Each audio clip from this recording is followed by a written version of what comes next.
What's up, everyone? Chris Lopez here, and welcome back to another Drinks and Deep Dives. Today, we got our factoid on some ADU updates here in Sloan's Lake. We've got some clients on here who are using the Nomad strategy who just bought a great 5-bedroom house in Ruby Hill. So we're going to talk about their strategy and also their numbers on that property. So we got Stacy Rozansky. Stacy, how are you? I'm doing well, Chris. Thanks. Yeah, this will be fun. And then we got David and Mandy. Good morning, guys, or good afternoon. Good afternoon. Good afternoon.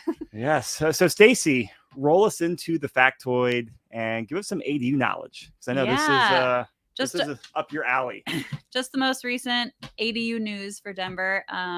Last month, City Council approved Sloan's Lake neighborhood, sweeping, that all properties are eligible for ADUs. So no longer have to go through a spot rezoning. Any zoning will be eligible. Obviously, you still have to meet certain requirements, but just takes the hassle out of knowing all the zoning details. So regardless of what your zoning is, you can build an ADU, but assuming you still have to have like the proper lot size and setbacks and things like that. Yep. And so they first did this for Chaffee Park. I think that was already last year. And now this year, Sloan's Lake. And then it looks like East Colfax is the next neighborhood that they're looking to change the rules for. So what impact do you think it'll have on ADUs being built in Sloan's Lake? Have we seen anything in Chaffee Park? Has that had like... I think it's too soon to tell. I haven't seen any information on number of permits pulled or things like that. Sloan's Lake actually had already had a lot of ADU zoning, favorable zoning there, so it shouldn't have a huge impact on that. But it's just, as with these guidelines loosen up, hopefully the idea is that we'll see more and more ADUs popping up. All right. And on the note of ADUs, I mean, you and I met, I think it was last week, Stacy. We have tentatively planned a 6-part series right now on a new ADU course, which will be really cool. That's the plan. We're going to record those, I think, early October and have those out soon after that. So lots of cool information. Bring on the lender, bring on the builder, doing some deal analyses. So that updated ADU course is coming out before the end of the year is the plan. Stay tuned. Yes. All right, let's jump in the deep dive here. David, Mandy, we already said welcome, but let's jump in. Kind of just tell us about you and tell us how you got into real estate. How did you get bit by the real estate bug? Yeah, that's a great question. So for years, I'd heard about ADUs. My old boss used to have a rental in his basement, and I'd go over to his house. And I'm like, oh, that's great. Like he has someone helping pay his mortgage. That's all I knew about real estate. We bought our first house 3 years ago in 2018. Loved it, lived in it for a while, had our first kid, and we're like, great, we need to move up. Sorry, was that property you buy just as with investing in mind, or just, hey, no, we need not to at buy all. a house? We just wanted to buy a house. Yeah.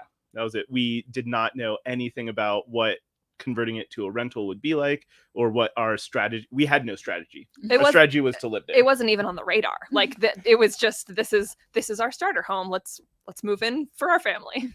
Yeah. And I know it's been the Thornton. What's the basic layout? It is so it's a townhouse, but just two side by side, garage in between them. So it's pretty separate. It is a pretty simple floor plan. Living room, dining room, kitchen downstairs, upstairs 3 bedrooms, one bath up there. So good starter home. Sounds like a good rental property as well. Yep. Yeah. Or future rental property. Yes. Yeah. Okay. Then as you bought that, but then at some point you've always been financially, savvy, David. Real estate came on the radar at some point. Yeah, that came in about a year and a half ago. Just before COVID, I started listening to Financial Independence podcasts. I was like, this is a great topic. I've always sort of knew about this information, but then I put a lot more education behind it. And then from there, I just branched off into real estate. And Bigger Pockets, our podcast, Yep. Standard. Yep, Yeah. exactly. Same old. So as you're going through this, like what caught you from, made you say, hey, real estate, this is what we want to start doing? Like what about it caught you or caught your attention? I think I've always been a DIYer. I love doing work on my home. So that's something that I really valued. Our property in Thornton was just about 17 years old or so when we bought it. So in good condition. But there were small projects here and there that I started doing, and I'm like, I like this. I could see myself doing this. Probably don't want to become a flipper at any point, but doing those small projects is something that I have a passion for. And that's certainly what we're working on now with this new property. And then, I mean, man, it sounds like he's kind of taking the lead on the real estate and financial strategy. What was I'm always curious, like the partners, like where are you in the process with it? And like how on board are you, or, what was your reaction to getting into real estate investing? Yeah, great question. David started doing the financial independence podcasts and started coming up with all these strategies, and then started talking real estate. And I come from a family where my parents had real estate investment properties growing up, and so I knew it was a good idea. I knew it was a viable way to grow wealth. And David kept coming back with these numbers, and they looked really good and they made a lot of sense. And I was like, yeah, let's do it. So there's not a downside. We're especially with nomading, we're a pretty flexible family, so I don't mind moving if it means we get closer to financial independence. Like, heck yeah, let's do that. So awesome. And I know when we first talked, we started talking about real estate investing a while ago. And then I think the first thing on your radar was you wanted to do more of a house hack with the mother-in-law suite or ADU, right? Mm-hmm. Where did that come into play? Like, why? Because you're following more the Nomad. You didn't do that. Yeah. Like, just walk us through your thought process. I just it was a straight numbers thing to me. I saw how much we could make if we did rent out another part of the unit. We didn't want to do room by room, but if it was a basement or something like that, having that income to really help with our mortgage would really accelerate us towards our goals. And that is not what we ended up doing. Well, we looked at a bunch of properties actually with Stacy that were ADU ready or could easily be converted for the ideal setup of the live upstairs, basement rental downstairs. We ran into some zoning things where we learned that we would have to live in the property in order to rent it out as two separate units. We couldn't move out and have two tenants, so that kind of put a cramp in the style because it made the numbers not look as good. And then also we have a young family. We have a young son. I'm pregnant with number 2, and having a tenant in the basement, I can't imagine which would be worse, having the baby wake up the tenant or having the tenant wake up the baby. So that was also a concern. So as you kind of started walking property, Stacy, like what was the evolution? I'm sure you probably saw like their thinking change, like kind of talk about the process of walking some properties, things you talked about from your perspective. You help a lot of people buy properties. Yeah. What did you see from your perspective? I think, we were always looking at the numbers. So we saw the difference in, all right, you are also paying up for these properties with a full kitchen in the basement. Those are going to be more expensive. And so they started to look at, what does it look like if, we just find a house to live in for ourselves, and will that still work for us, converting that into a rental a year later? So that's sort of how we switched a little bit through the process. And honestly, a lot of the homes we saw with mother-in-laws needed a lot of work still. Like even, they might have had part of a kitchen or needed the egress or, whatever it might be. So those were added costs in there as well. Okay. And ultimately, you guys just figured, hey, let's just do straight Nomad, keep it simple, and right balance for family and numbers. Yeah, I think so. And it's worked out really well. Shortly after we began this process, David got a different job and started working from home. I've always worked from home. And then now we will have 2 kids. So we kind of need 4 bedrooms, and it's hard to find a 4-bedroom property that's also a house hack. Yep. So it's kind of worked out for the best. I think that if we'd ended up with one of the house hack properties that we'd looked at, we'd already be kind of out of space and trying to figure out what we were doing. So it's really worked out for the best. Because you guys have separate home offices? Yes. Yeah. That makes sense. All right. So let's talk about this property. You guys walk properties. I mean, approximately how many did you walk, do you think? 5, maybe? Yeah. Okay. Yeah. And before we go into the details of this, what stood out to you? What made you say, like, what was it and said, hey, this looks interesting? Ooh, I think this was actually the first property we walked that we were only looking at as a single family home without renting out additional space in it. And I think it was the timing that really made me jump at it. We saw it listed, I think, on a Sunday night. So we're like, oh, this is great. We can get in there really quickly, see it, and hopefully get an offer in. and I think they were taking offers until Wednesday. So that timing really made it stand out different from everything else that goes up on Thursday and Friday, and has a lot of competition. Yeah. The house itself, it had the space that we were looking for, with our 2-year-old and another baby on the way. And it was from the podcast, I'd heard that Athmar Park is really a great priced location to be. A lot of appreciation coming there in future years. And Ruby Hill is just south of there. So I saw that geographic location and thought this would be a great appreciation play. And we'd lived in this neighborhood, or I don't know, a couple blocks from this neighborhood when we first moved to Denver in our very first apartment. So there was some familiarity with the area as well. Oh, nice. Yeah. And the price, I remember. It was listed at $395. So finding something in Denver proper, a single family home under 400 was like, whoa. It's slim pickings. We got to jump on this. Yeah. Especially if you listen on Sunday night. Like, I mean, don't know why they listen on Sunday night, but good for you guys. Yeah. I mean, what's your reaction when you see this property, Stacy? Because I think that's a small nuance a lot of people don't understand. Yeah, I mean, typically to get the most traffic, you're going to list your property on a Thursday and let it go through the weekend. So who knows? There's tons of reasons why it just didn't get listed till the end of the weekend, but that worked to our advantage. So. All right. Well, we're going to jump here in the spreadsheet in 1 minute, but we got some photos I'm just going to scroll through from the listing photos. Who wants to give us an overview of the property? I'll do it. Oh, all right. Go for it, Mandy. Yeah, so I was kind of the one that advocated for this property. David, initially, if you can see it, it's not beautiful right now. And so I really advocated for it. It was listed as a 5-bedroom.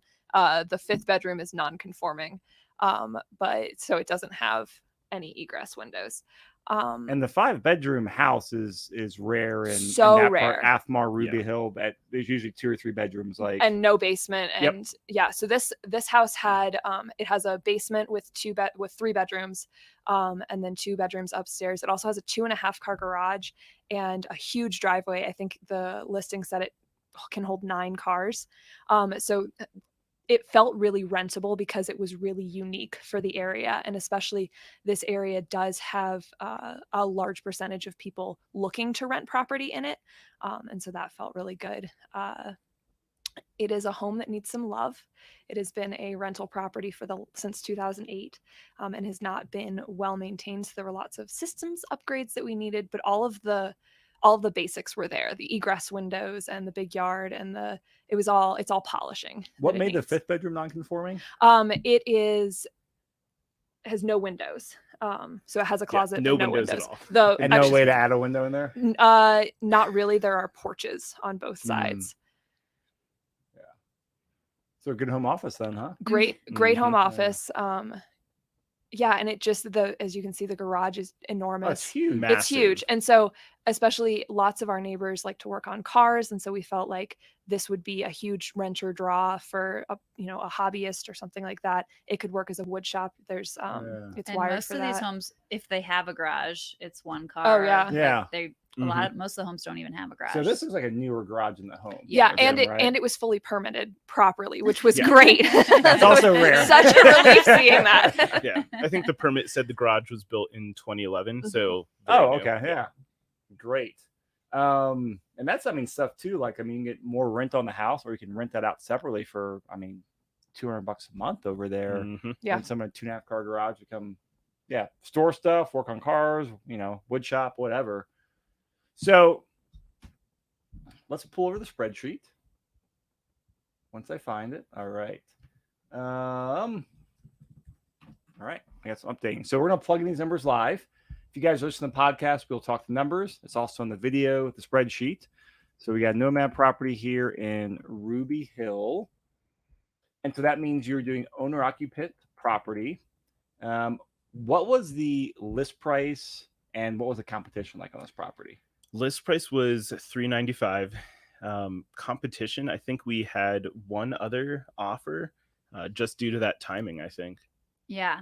Well, I remember we did definitely have competition because we went in at 420 to start, but we ended up at 428. So there was definitely some back and forth. Okay. But we had a compelling offer. 428.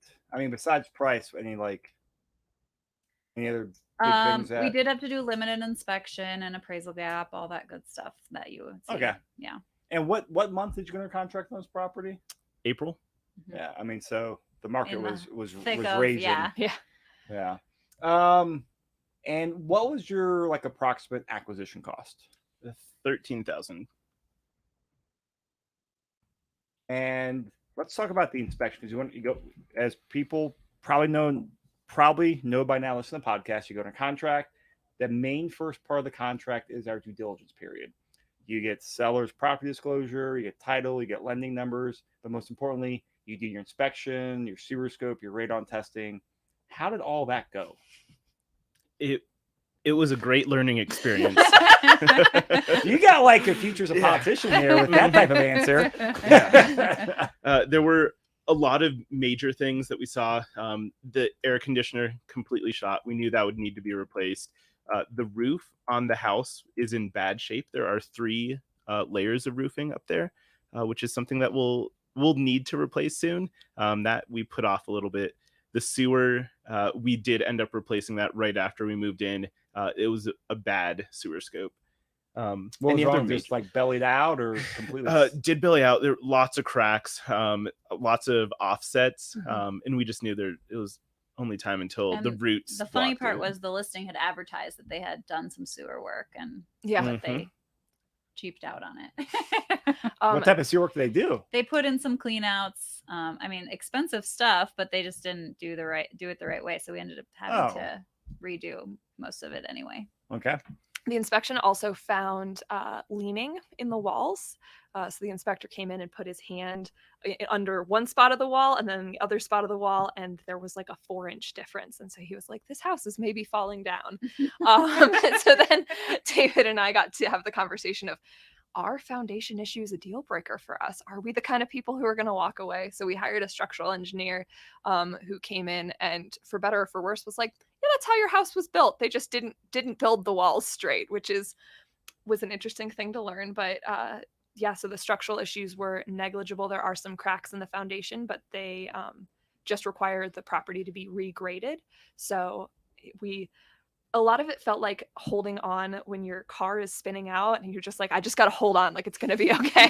And it was, and it's a great property. So I'm glad we held on, but it was scary as a first investment property to try to constantly refer back to the numbers. Is this a deal breaker, or does this just make it more of an adventure? Yeah. And there were some, I mean, big items in there. Oh yeah.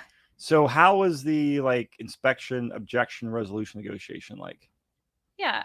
Thankfully, we had a reasonable agent and seller on the other side who, we were like, we got bad roof, bad foundation, bad sewer. Those are like the main 3 components of the house that should be in good condition. And so we were able to get $15,000 in concessions for those items. Nice. And I know you said you've already done the sewer and some other stuff. Like, what was your estimate for some of the initial repair costs? Ooh, I believe that was right around 14,000. Okay. So about 14,000. And sewer, what was sewer? We're holding off on the AC. Thankfully, we got through the hottest part of the summer. We are doing grading around the foundation on the exterior. Is that just DIY? No, we're having someone come in and do that. And we were very happy with his quote. I think around $3,500. And all the work that he's doing is beyond what I would have thought of or what I could do. Oh, great. Yeah. And then the rest of that was a lot of small things. We replaced the countertops in the kitchen, just did laminate again. And a lot of small things here and there. Bought a washer dryer, bought a new fridge because the old one was dying. So just doing all those things that we would want in there to make it rent ready. Okay. Great. So, I mean, you got over the big items, took care of a lot of small stuff, which is just par for the course. What about for the financing? This is owner occupied in here. What % down did you do? We did 5%. So 5% down conventional? Yeah. So 30 There year, you have it as assuming. investment property. That matters. It does. No. It's still investment property. There we go. Details, guys. Great. You should see me like chew gum and walk at the same time. On that, impressive. we did do the mortgage insurance. We paid that up front. Okay, so that was up front. Yeah. So we're gonna switch that to up front. Now the spreadsheet's estimating about 6,500, and that's always an estimate. Was Mhm. that reasonable in the ballpark? Yes, I believe it was right around that. Nice. Okay. But As that long as was it's- but that yeah. was included. Was that included in your closing costs? So your total was 13,000 with that. I believe so. Yeah. Yeah, Yes. that's why I remember. Okay, so let's So- we'll just put this down close enough. Yeah. So we adjusted the acquisition cost from 13,000 to about 7,500 to offset that PMI upfront cost, and that's good enough for podcast math right now. Right. So all in, it's about $36,000 all in. That's down payment plus all the closing cost minus the seller credits plus the initial repair cost. So about $35,000 all in for a $430,000 asset. That's great. What's your interest rate? 3%. 3%. Mhm. Do you buy any points down on there? We did. I don't remember the exact numbers, but I think it started around 3.25. Okay. And bought it down to So a 3. little bit of point buy down. Yeah. And when we talk financing, usually right after you go under contract on a property in a couple of days, you get the lending quotes. They go over the point buy down, PMI if you're house hacking, all that stuff. But also then they order the appraisal. You guys did an appraisal gap. How'd that turn out, Stacy? We did very well. We had our appraisal come back over our contract price. So no extra money at the table, huh? Mhm. All right. Instant equity. Yeah. What'd you do with the instant equity? Oh, yeah. Nothing. All right. Now we're gonna look at this as like if when you move out, because this is a future rental property. Mhm. Like this is not your dream home, but it's a great future rental property. You live there for a year or so, turn out to a rental. What do you estimate the rental in? Because this was a rental for 10 years or so. Yeah. So you got some good data. So the seller looks like he put a bit of work into the house before selling it. And prior to that, he was renting it for $1,800 a month. That is, I think, well below market in this neighborhood, especially for 5 bedrooms. Conservatively, I think $2,200. And after this past 2 weeks looking around the neighborhood, I've found that probably $2,400 might be more realistic, especially in a year or two when we move out. But I ran the numbers with $2,200. Okay, so we'll stay conservative, which is always the best way to run numbers, and hopefully we are pleasantly surprised versus not. So we'll stick 2,200 in here, and then vacancy. I mean, keep it at 5%, or do you change your numbers there? 5%. Okay, it should be lower. And then when you move out, are you gonna self-manage? Yeah. All Self-managed. right. So we'll select no. You'll definitely save some money there. Now, monthly reserves and maintenance. Like, what are you putting away on there? You're putting a lot of work into there now, which Mhm. hopefully minimize maintenance for years to come. Yep. But what are you underwriting it at? I underwrote it at 8%. Okay. So stuck with that. That is actually probably something we didn't look as closely at. We will be spending a lot more money than we projected while we're still living here, getting it rent ready. What were the big things, or what are the big things? I think the biggest things are some really bizarre things about the layout of the house. The furnace room is not walled off. There's no doors. It's right outside a bedroom. So we need to wall that off, put up fire doors. We had to pay $1,000 to move the hot water heater. And then I think some upkeep with trees around the property just make it look bad. And I think that's something I want to put money into to really make it more appealing. One of the things I liked about this property was I'm not much of a designer, but there are some really obvious things. We can paint the exterior of the house. The porches are sagging and have peeling paint. We can paint those, so we can do some kind of quick hits to really make the property look a lot nicer without having to throw, I don't know, beadboard on the wall and really do designy things. Yeah. But we will have to do those things in order to make it rentable. So we will have to put some money into it while it's still a primary residence, which is kind of a bummer. Well, some of that stuff, I would say, I mean, like, if you guys are doing all that, I think you'll be on the higher side of that rent spectrum. That's 'Cause the hope. There's a lot of people getting with a lot less. Mm-hmm. And yeah, You guys are setting higher standards, putting on nicer product, which is great. I'd expect higher rental income. Yeah. So we'll change that here in a minute once we're done. Taxes, we have at what's about $1,600. Mm-hmm. What did you get your insurance quote at? 900. Did you get that? Like how that's very, very low. Yeah, so that's through USAA, who we have insurance on our first house with. Okay. So it was just more discounting there for having 2 properties with them.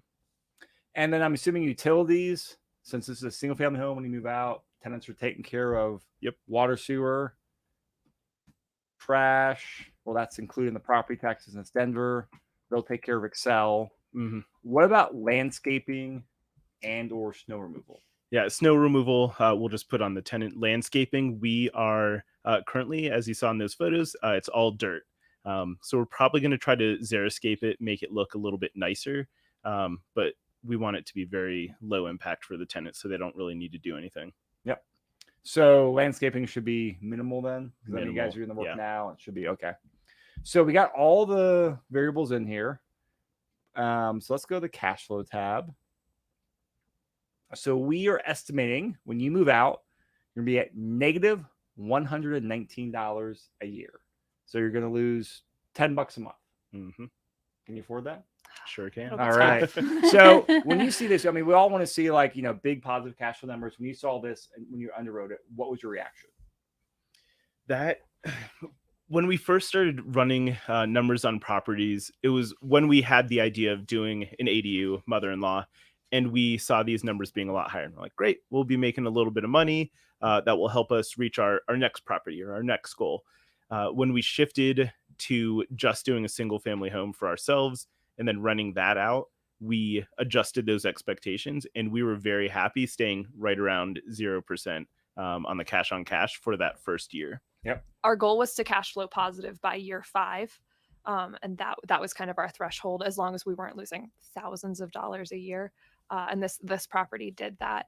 I think for us, it's more about the long-term game of we don't necessarily need monthly income generated by our properties. We're looking at what are our finances going to look like 30 years from now, and this property looks awesome for that because it is going to appreciate like crazy. Yep.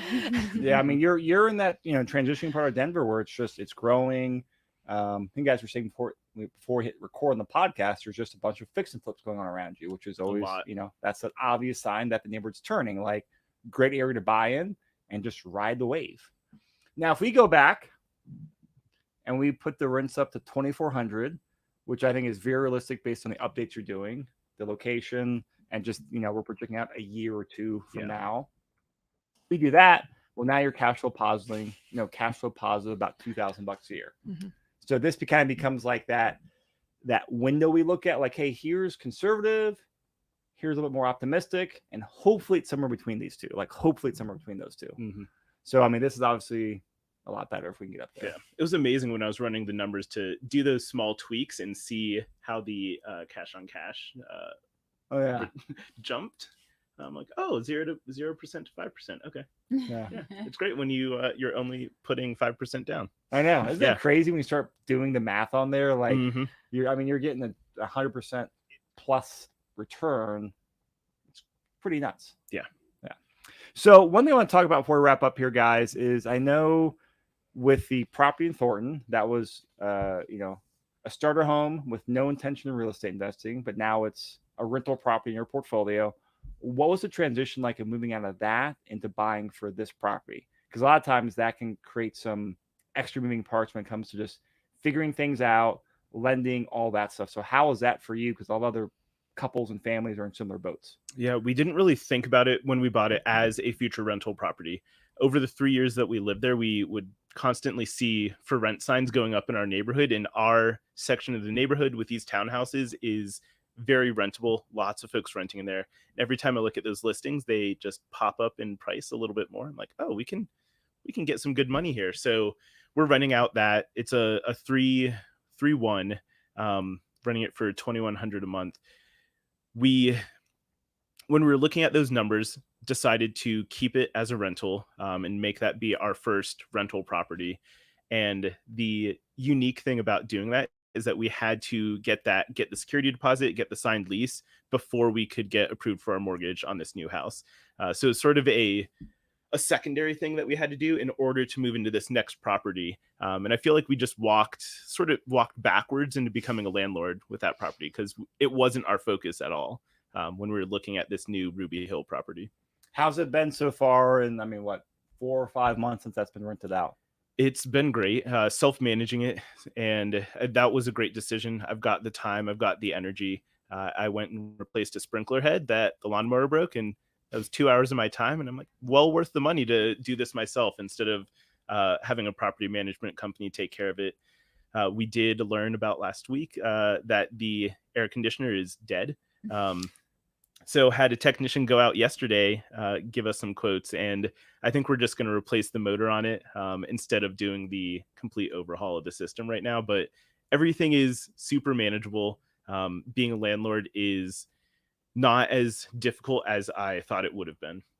Well, the great thing about that property is because we lived in it for 3 years, we put some time and love into it because it was our primary home and it was our first home. So there are fewer systems that'll have issues. The HOA covers the roof, which is awesome. So really the only system is the big system is the HVAC.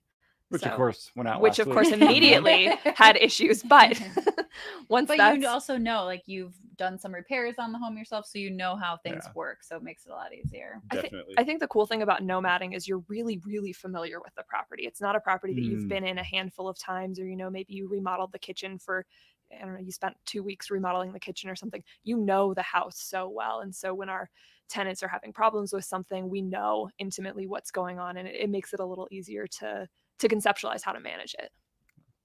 Awesome. All right. So last question for you guys. What's the future hold? Like, what's the plan?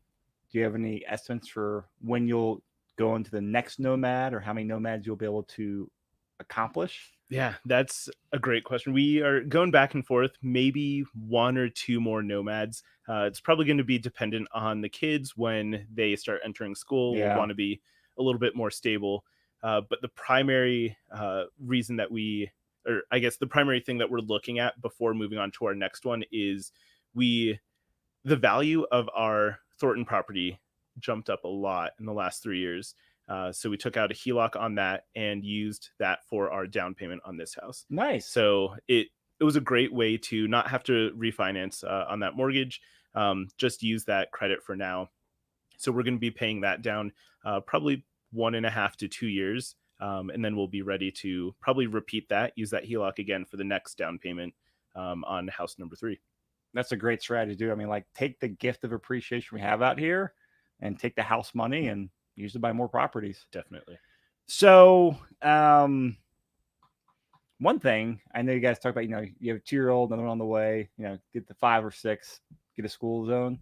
We have one couple or one family where they stay in like a really tight radius in Littleton. They've got grandparents there, they got school zone, and their plans to move around with, like a very tight radius.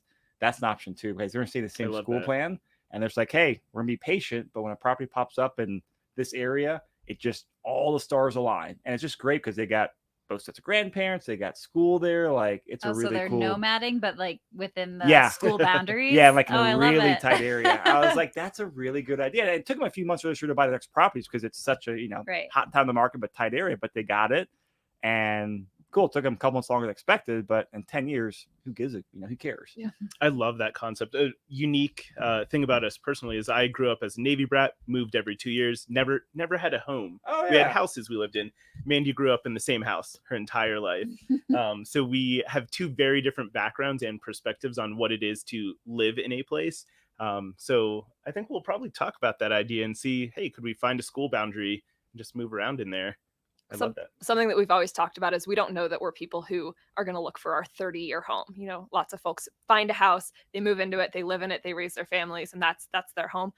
I don't know if we're that kind of people. We may just casually keep doing this as really good properties come up. I don't mind moving. I love it. Well, guys, thank you so much. If anyone's getting in touch with you, is there any good ways for people to get in touch with you, to grab a beer, pick your brain? Yeah, I am on Bigger Pockets, not all that much, but I can be reached on Instagram, and we can throw that in the show notes. Yeah. Put that in the show notes. Cool. Stacy, got any final thoughts, final questions? No, you guys have an awesome property. I'm so excited for you and excited for the next adventure. Yeah, you guys have an awesome attitude as well. Like your whole process towards like buying it, going through it, like give a really good attitude. So like that's an important thing, especially like nomading, house hacking.